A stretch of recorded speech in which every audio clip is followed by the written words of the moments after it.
Hello, anybody there? Hey. Hey, Rosemary? Yeah, can you hear me all right? Yes, I can. Good morning. Perfect. Or morning. Good afternoon, I should say. Yeah. Thanks so much for taking the time to do this. I'm really excited to get to chat with you and see how things are going on your side of the world. Yeah. So let's start. You're currently in Morocco, right? Mm-hmm. Wow. Okay. So can we begin there? How do you go to Morocco, or how do you end up in a place like Morocco, which I'm sure is beautiful and there's a lot of stuff happening there? Oh yeah. It's originally we came here on our honeymoon, had an amazing experience, and we had some friends who are Moroccan in Canada. Canada has a fairly large expat population of Moroccans, so it really started there. And my husband got a consultant job with the WHO, so we had to be close to Switzerland for that. And well, my work, it doesn't really matter where in the world I am, but it helps be close to the UK. And so it's been really beneficial to be on the same time zone as a lot of my British friends. No, that's wonderful to hear. So tell me about how writing begins for you. Can we start there? Yeah, really it started with, I was diagnosed as neurodivergent really young. And it came from a place of struggle because I learned to read and write at a little bit of a slower pace than my peers. And so once I learned how to figure it all out, it became largely an obsession, and I started writing stories and journals. I was part of different theater groups and things like that, different writing groups starting in my youth. And so I got into it really because it was a form of empowerment for me. I didn't feel like I had much of a voice. And by writing stories, I was given a voice because that was where a lot of my power shined through. A lot of what affected people like me shine through, and that's really what interested me about it. So, do you recall a moment when you were younger, when you had that realization or that epiphany where you said, "Wow, this particular story or this is a breakthrough"? Do you recall having a kind of experience like that? It was really when I was in high school when I started to be part of a lot of youth theater projects, and I started to write out a lot of poetry and stuff. I grew up in a really creative family, so it was always part of my life, but it really wasn't until then where it started to seem really exciting and interesting, and I started to really stubbornly want to pursue it. Yeah, and it's kind of funny how that happens with theater. I think it just allows you to get out of your shell a little bit. It just provides you with more tools to do that. I clearly recall having that moment in my life, in particular with theater, and then it's like the floodgates open, right? Yeah. I mean, I miss doing theater, but now I'm more doing nonfiction and stories, and I feel like I still use a lot of those tools in a way. Yeah, absolutely. And plus, theater's kind of a pain in the neck. This is coming from a playwright, somebody who, is still at it in some ways. But yeah, it can be a bit more freeing, I suppose, to see the full picture on the page. So once you got out of high school, what was your path there after that? I went to a liberal arts college in Toronto called Glendon College Stork University, and I started to be involved. I did like a standard English and theater studies degree, and I started to be involved much more so in the theater there. I had most of my peer group was people who were coming out as gay for the first time, people who were realizing that they had mental health issues. And I think that really inspired a lot of my work and interest in where I wanted to go as a storyteller as well, because I was interested in narrative from a point of view of finding your place in the world, finding your place in the community and the challenges of that. Yeah, yeah, I love that. It's such a noble thing to do, but clearly it is your worldview and what you believe in. It must have been such a beautiful time getting to see others who are still kind of stumbling to find that place in, and that's one of my favorite things about theater is that you always feel like you were getting a little bit closer to that. But may I ask what you were reading at the time, or what kind of entertainment or art you were experiencing at the time that really had an impact on you? Yeah, I was studying a lot of Brecht. I got really into the work of Judith Thompson. I'm an actor's kid from Toronto, so I really grew up with a lot of really exciting Canadian theater emerging at the time, and that continued on the path of that theme. And that to me was a lot of characters I was interested in exploring more myself. I see. I see. But your parents really led that actor's life or performer's life then? Both of your parents were actors? My dad was. Oh, okay. My mom, it kind of gravitated from the grant writing world. They used to sometimes do plays together and stuff like that. But yeah, she did grant writing. She worked in the not-for-profit arts world. I see. So she was more the business side. Oh, so that was a good partnership. I think usually, isn't that kind of an issue, at least for some folks, is like you're either this kind of frame of mind or this other kind of frame of mind, more business-oriented and performance-oriented. So it seems like they fulfilled that part of each other in some ways. So yeah. What were some takeaways from that education that you hadn't had in an arts family? Because college is a very revelatory time, and clearly there's some blind spots that we're all kind of trying to take in and learn from. What were some revelations to you about who you were as a person or as an artist that came through while you were in college? I know it's a lot to summarize, but yeah, I think before that I was trying too much to write narratives that were reflecting other people and not me, and it helped me find more so a voice that was real to my way of thinking and communicating with the world. Yeah. That's a very courageous thing to do, I think, as you're discovering your perspective and your voice. It's almost like you have to go through a moment of whose voice am I really talking in? And I think, it takes a lot longer for some of us than others. I think, I was years out of college before I realized, what, this isn't me. Who am I? And so It's great that you found that at that time. Yeah, it was a really safe community, safe space. It was really like lots of people who were new to country or, like I said, coming out as gay or figuring out their life. So you were really encouraged to just like, if you wanted to do some weird out there study on something really experimental, you could go for it. If you wanted to do a weird musical, you could go for it. Yeah. So yeah, that was a really real privilege to experience that. Yeah. So what did you write at that time? Can you give me an example of something that you wrote at that time? I was getting really into blogging, but I was also writing about, there was a lot I found really scary about being a young woman at the time. And I wrote a lot about things like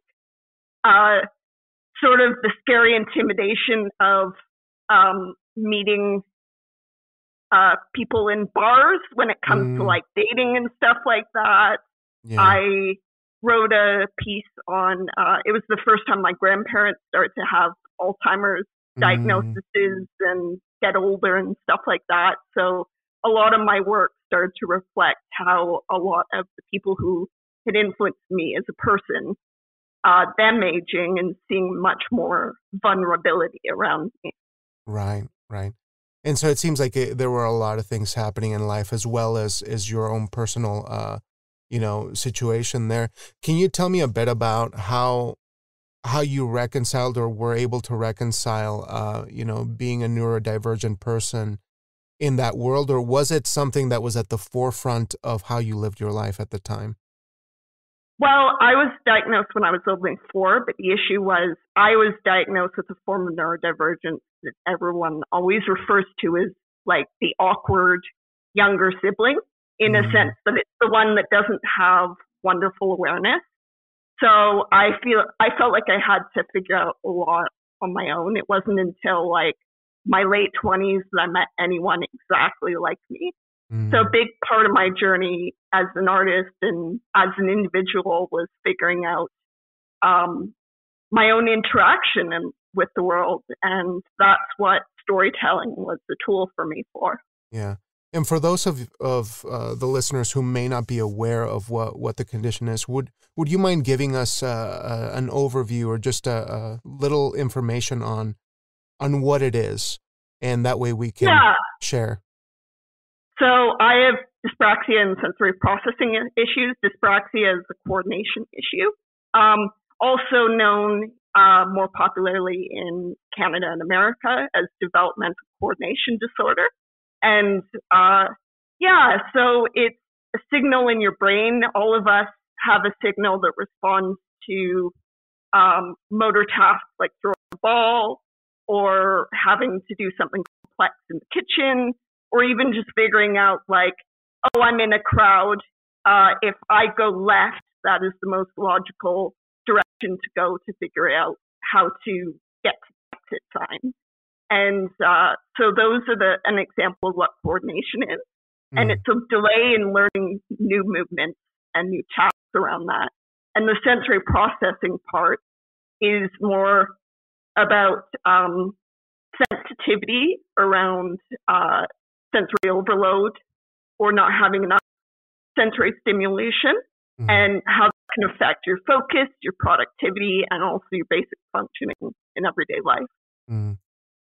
So as you were, thank you for sharing that first of all, but as you were getting into the, I guess what we would call the adult world, the real world, as many folks call it, did you feel that you had acquired a toolkit of problem solving skills to try to manage living in a world that isn't as accommodating to some of these conditions? Sort of. I mean, I still was working on developing the language, and what I wasn't prepared for is the fact that, honestly, the world can be quite indifferent. I mean, like, in my work experiences prior to that, at least I could find ways to appear as a neurotypical person, but in these, I was much more having to face head-on issues of disclosing versus not disclosing, and how people were often not understanding enough. And that really made the whole concept of freelance really attractive, and that was really the beginnings of me exploring that as an option. During your time getting ready to go into your freelancing, did you ever, and I'm trying to find a way to delicately share this with people in terms of allies, because clearly being a decent human being is not that difficult, but if there are some tools that can be had of somebody who would be an ally to an individual who is neurodivergent or has specific conditions like the one similar to yours, what are some things to look out for or ways to advocate for a person like that? Yeah, things like having a quiet space available, and that's a big part of things. Or even some people prefer having questions sent ahead of time if it's something like a job interview. And often, historically, neurodivergent people have made great creatives because you get really used to taking on a role. So in creative roles, really, it's a matter of allowing that time and that space for preparation, and also being really clear in your communication in terms of time and space expectations of, I need this by this day, I need this by this time. And have multiple ways of communicating available rather than just like always verbal. So thank you for sharing that. That's incredibly insightful. And it strikes me that the digital age might be really well suited to you. Would you say that? That's Oh yeah, no. I mean, it's been enormously empowering. I mean, some of my most important professional accomplishments happen through the fact that I am just really good at understanding how a lot of the internet works, how social media works, stuff like that. So, if I may ask, as you're going into freelancing, how do you get started with that, and what kind of things did you do to manage making inroads in that arena? I started off by exploring gigs in sort of the areas I already had professional connections to. I start off with not very exciting stuff like doing transcriptions and things like that, and more so, I set up a website. I already had an existing blog, and that helped me figure out sort of where my services were needed, and slowly through doing more and more work and pitching different companies, being active online, I started to get more writing gigs, more editing gigs, things like that. I see. So are you marketing adjacent, or are you primarily in content creation for some of these folks? And I started off much more social media marketing and digital marketing focused. And then through there, why I changed specialties was I found that actually my knowledge of accessibility-based stuff and my ability to explore my own voice was my most demanding skill set. And that very much evolved into more of the work I'm doing now. Yeah. And it's great to hear that some companies, at least there is more interest in trying to make things more accessible. Is that something that you've seen change over the last 10 years, maybe? Oh, yeah. No, and I mean, even more so like with the pandemic, I think the fact that people are talking more about mental health-based stuff, and the fact that it's become more common for somebody to be disabled even in the short term, it's leading to a real change in public mindset where there's way more people with a sense of curiosity and desire to explore if these things affect them or people they love. Right. So speaking of the pandemic, I'm curious how that changed life for you. How impactful was that, or not so impactful for you? Oh, huge. I mean, in terms of the good parts, shortly before it, I got married, and then I went on my honeymoon, and then the pandemic basically hit soon after I was coming home. And then at first it was really much, much harder to find certain jobs and etc. But like things slowed down much more so for me.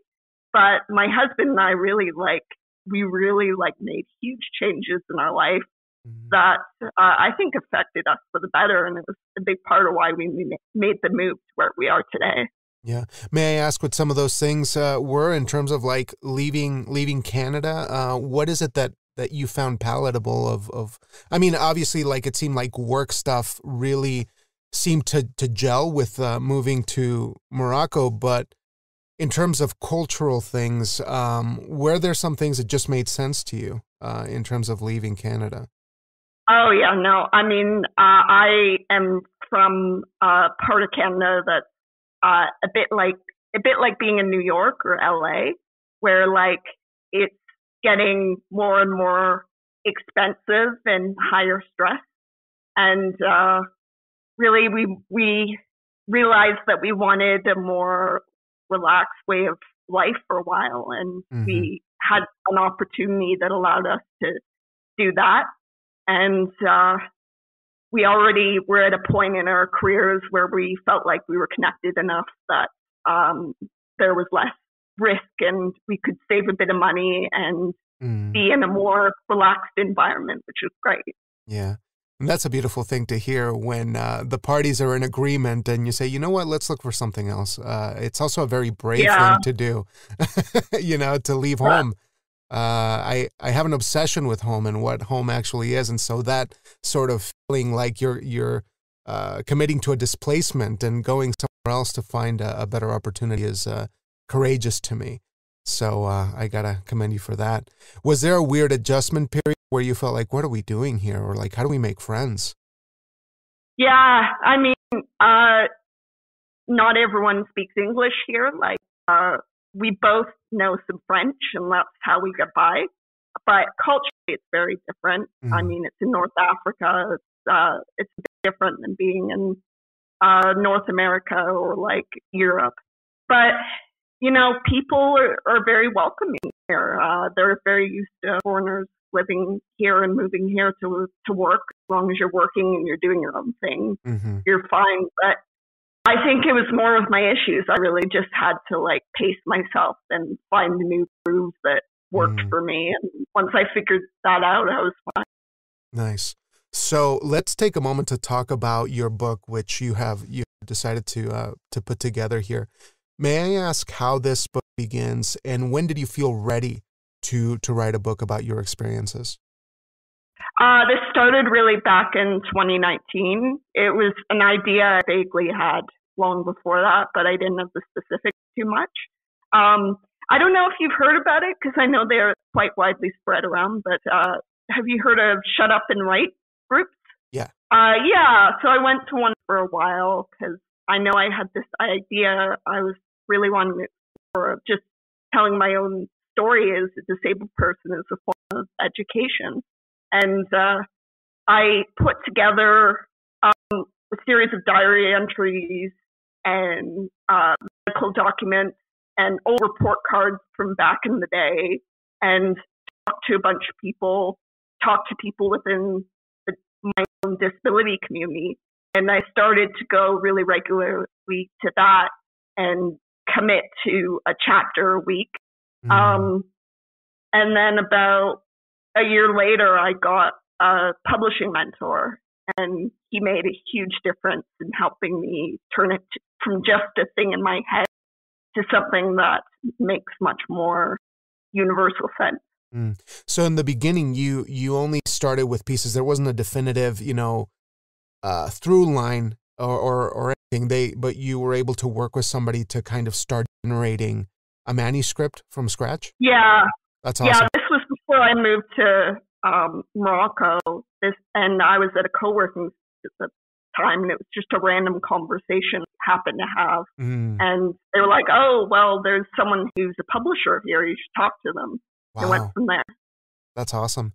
So how long does the process take to originate this work beginning to end, when you started feeling like I have a decent draft, or I have something that is cohesive enough to start sending out for publication or consideration? Prior to sending it out for querying and stuff like that, that was a period of around, I would say, a year or so. And then once I added in the querying and all the rejections, that was more like 2 years. Oh, that's wonderful. Now, going back a little bit to this idea that we had discussed about finding your own voice rather than projecting someone else's voice in your writing, by the time you started writing this, did you feel like you had sort of exercised a lot of those demons of perception? Like you have these voices in your head from maybe other communities that you want to represent rather than telling your own story? Or was that even a part of the conflict in your writing? Really, it started out more as just telling my own story, but as I started to get much more involved in advocacy work, I started to really be talking to people more and be more aware on a global scale of how the same sort of issues were affecting people. Yeah. And that led to more conversations and more interactions, figuring out like not just how me as a Canadian woman of my generation, how I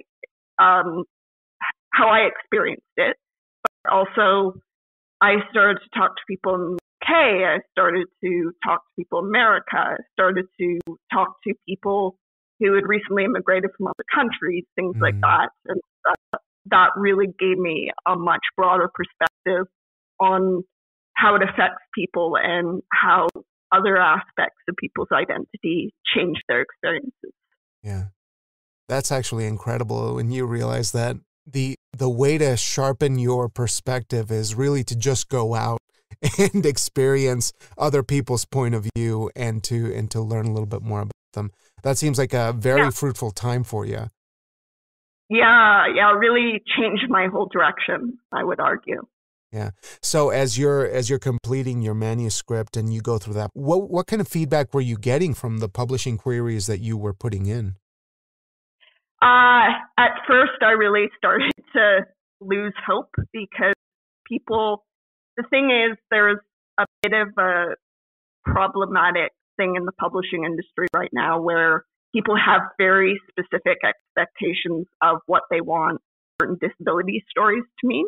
There's a lot more, hey, query me, I'm wanting more diverse perspectives, but not a lot of thought into what that involves. So for a while there was a bit of a conflict of, oh great, you're putting in this disabled story, but my expectations of what that should be is completely different.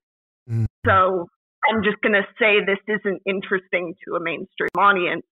And I got that quite a few times. And that, I had to query 90 different people before there was just 2 that were interested. Wow, that is actually very revealing. So would you say that it seems like folks are currently looking for a more kind of superficial diversity, perhaps, that may just seem like a diverse presentation rather than something that is a bit deeper? Yeah, and I would argue that applies to not only disability stories, but I'm hearing from people from other sort of things that are under that bubble of diverse that are experiencing a lot of the same thing. I mean, it is kind of a wake-up call for those to remember that these folks are primarily looking to publish books that will make money in a very general sense, and it seems like there's some work to do in that arena. Yeah, there definitely is. And I mean, some may argue, oh, they're trying to make money. Yes, but of course, there's always parents that want to learn more about this. There's always somebody's next door neighbor that wants to learn about this. There's always a well-intended friend or colleague. And unfortunately, in many cases, the tone cannot always come across well enough all the time. And sometimes it can be too medical-esque or academic-esque. Yeah. So it's sort of the big challenge is to reconcile those two things. Like, how do we humanize these medical, or seemingly more medical or technical bits of information and make them a part of an approachable experience, I guess? Without being patronizing, too. I mean, that has been in some narratives, that's been a very real problem of making more about making other people feel better about themselves rather than truthfully representing it. Yeah. Did you have that conversation with yourself as you were working on your manuscript? Yeah. That was a question I found myself asking my mentor a lot. They were, every time they looked at it, I was like, does this seem too much like a one-dimensional version of this? And that was very much my anxiety along the way. Yeah. So just to diverge for a moment here, I wanted to ask you what kind of problems structurally or technically you experienced while writing the manuscript. Like, what were some issues that you felt like, I'm never going to be able to figure this out, or some really huge roadblocks that you experienced in the process of shaping this manuscript? It was easy because a lot of it was coming from my own personal experience. It was easy to get distracted, and it was easy to feel like I'm going back to for example, some moment in high school or something, and I want to talk about some specific like trivial event, and then I go, wait, that has nothing to do with like the bigger picture of what this is about.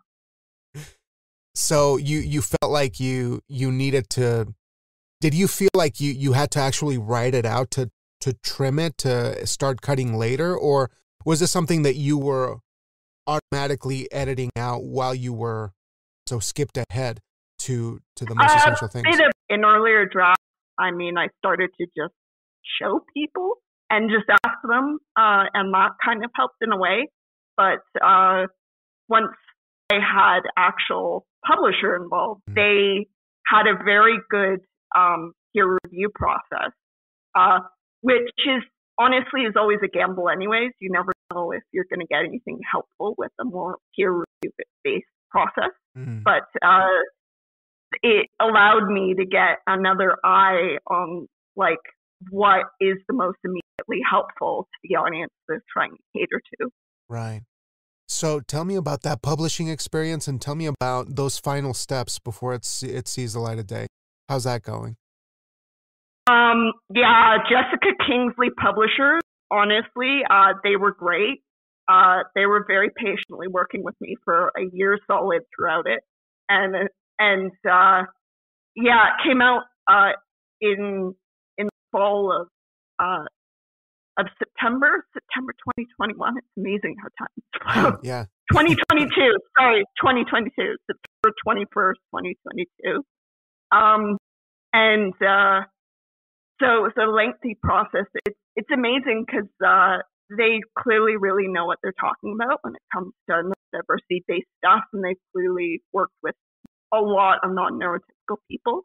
So patiently they went through it, and I was really worried that they were going to want to change it some agenda. I was very protective of my own story, but everything that they straight up said, hey, take this out, was something where I went, hey, actually that really made sense. And yeah, I went through a process of that peer reviewer, as I mentioned earlier. But there were also very like careful and conscientious copy editors and proofreaders and things like that along the way. Yeah. So now that it's out into the world, what's the feeling you're left with? What's the reception been like? And sort of the if there's an epilogue to this book, what does it have to say? Well, I am just, because it's a niche thing, I went into it not exactly thinking it was going to be some big fairy tale. And really, it's been great to hear from the exact people that I wrote it for. I've heard from parents of kids with a similar diagnosis. I've heard from adult diagnoses. And really just that people found it insightful, and I've had emails and Instagram messages and things like that, and that's very promising to me. And even like Dyspraxia Reddit, they were very good. They were it was amazing to see them only like a few months after it came out say like, hey, this is something you should read. Oh, that's even awesome. Stuff like that, I see, to me, that's a marker of success. Absolutely. Absolutely. If it's getting to the people who need to see it, and the representation element of this is so important, and to hear it be successful is definitely something worth celebrating for sure. Yeah. If I may ask, what are some things, though, that moving forward you want to take away from the experience? Like, as you're working on your next project, what is it that you'd like to improve upon in terms of your process, or how you went about shopping it out, or things like that? Really just more so it's informing my other work. Like, I have been getting some speaking engagements in that area, and it's really given me some insightful perspectives on what other people outside my own bubble want to know about it, and really helped me expand upon that difficult balance that I think all artists face of like what is immediately relevant to me and what is relevant to a broader world. I got a couple more questions to be mindful of. You're done an absolute blast, and I think it's going to be very informative for a lot of folks who are learning of this condition. But I'm curious what kinds of things you're experiencing in the world right now that are making your art better, that are informing the way you see the world. It could be, it could be a sport even. It could be visual art or whatever it is that you're experiencing that is contributing to your perspective. Really just small victories in the representation increasing. That I'm seeing people in my own community showing up in quite mainstream contexts, like seeing musicians, seeing rugby players, seeing things like that, or even just seeing a neurodivergent character show up in a quite mainstream TV show. I was cheering when Westworld had a moment where, even though it was a villain, the villain was saying, "Oh, actually, I'm neurodivergent." Wow. You see. And that's interesting. In the moment you see, wow, I'm being represented right here. But at the same time, it's like, wait, it's the villain. I'll take it. Is it one of those things where you're like, yeah. How about any books that you're experiencing right now?